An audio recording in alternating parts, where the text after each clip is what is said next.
here in Denton, Texas, and I was taking this car to the car wash in preparation for taking photographs for an eBay ad and a Craigslist ad, wherever I choose to list it.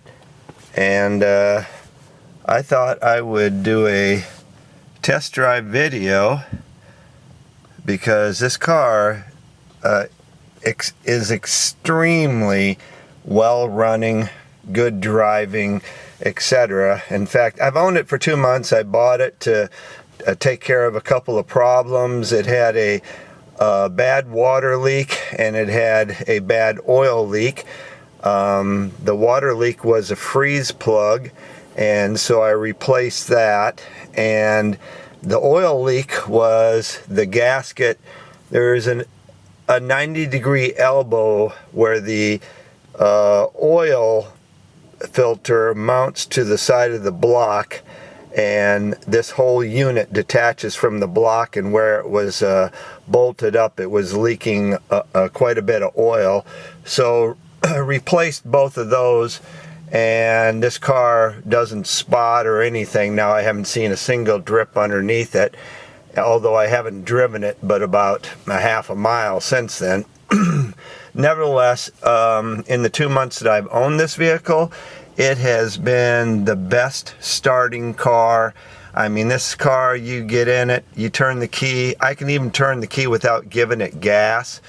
Anyone who has owned numerous old cars understands how unusual that is, and it will start right up.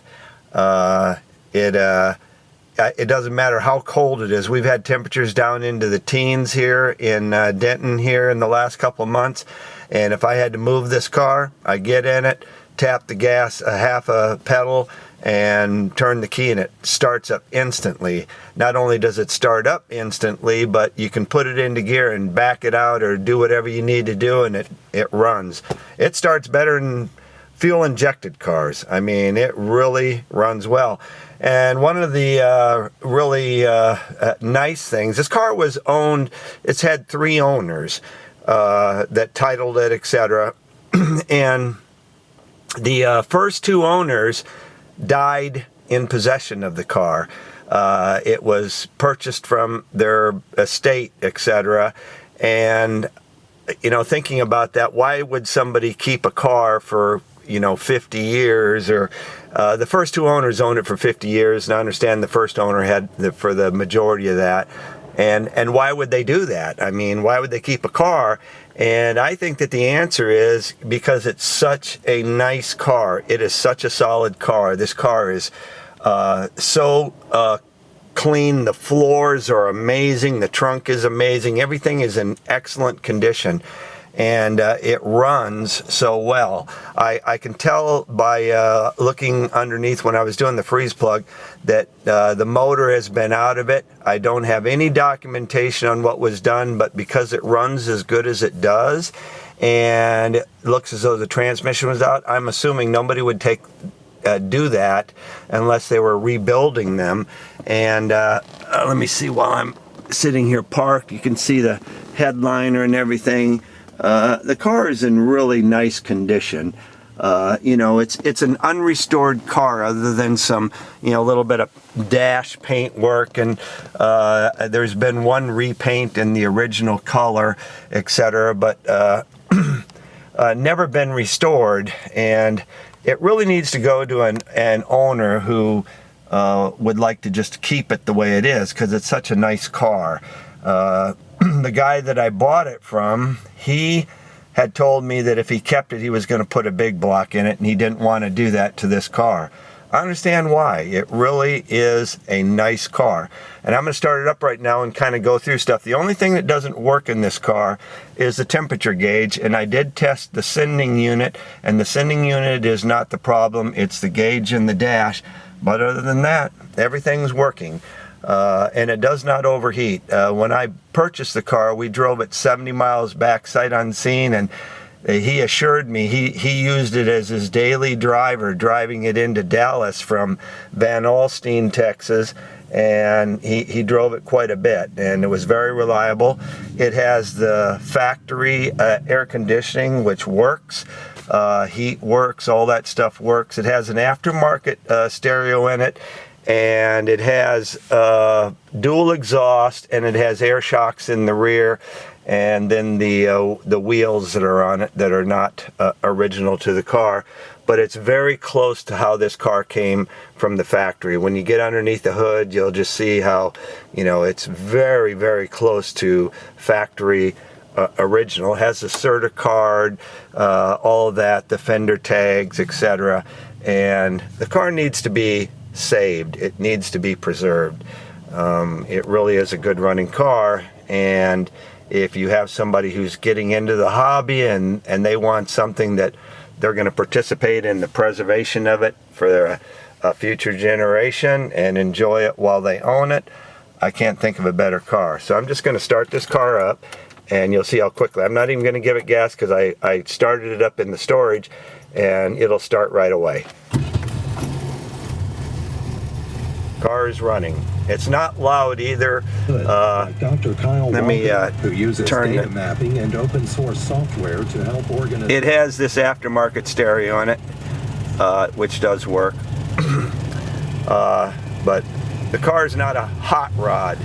It's got a 273, and I'd never even heard of one before, and when I Googled it, I found out it was a 6-year production motor, and because there was the 340 and the 318 by Dodge, they discontinued this engine, but all the reviews on it were very, very good. It was a good engine.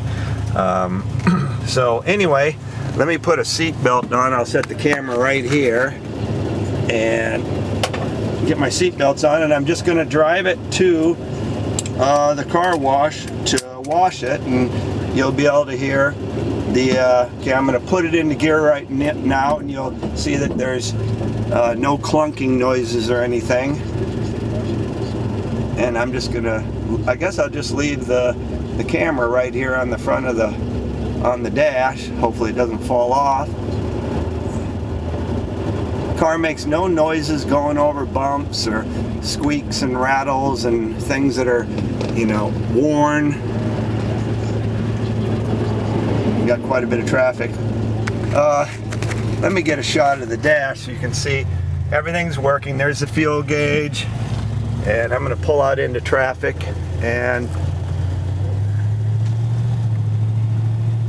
you can see the speedometer is working accurately.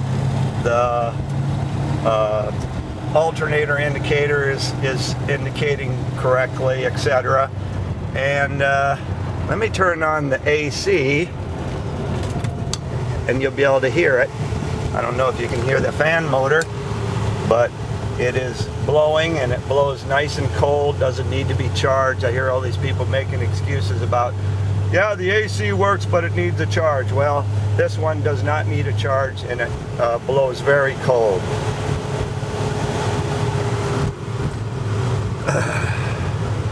Car is really dusty. It's been in my storage for those 2 months without being washed. So that's the purpose of this drive. But all the windows roll down as they're supposed to. They're not like all stuck or anything. It has a lot to commend it. It's a very nice driver quality car where everything works but the temperature gauge. It runs and drives exceptionally well, brakes well, goes over bumps, steers, etc. My friend drove it back from the person whom we purchased it from, and he said, man, that car is a nice car when we got back to Denton. So anyway, we got a lot of construction around here right now, so it's very congested. And oh shoot, I got to get into the other lane. Great. All right.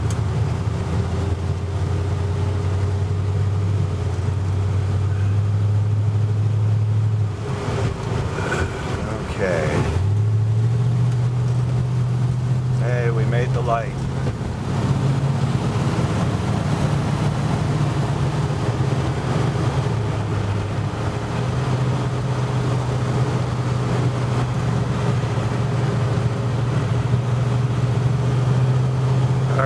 I'm just going to keep it running up until we get to the turn for the car wash. I guess pull it in there and then I'll turn off the video. Kind of a long video, etc. But not really showing much. But this is a car that I feel very comfortable with. Somebody wanted to buy it and have an adventure and drive it home. I would feel comfortable driving this car cross country. I mean, it just runs and behaves so well. So here we go. The car wash is right over here. So I'm going to pull in and you can see the blinker indicators on the dash and all the lights work. Everything on this car functions as it was supposed to. Okay, there's an open bay. All right. Okay, I'm going to wash it up for some pics. And thank you for coming along on the ride. And it's a very nice car. If you're interested in it, call the listed number on the eBay, Craigslist ad, etc. Thank you very much.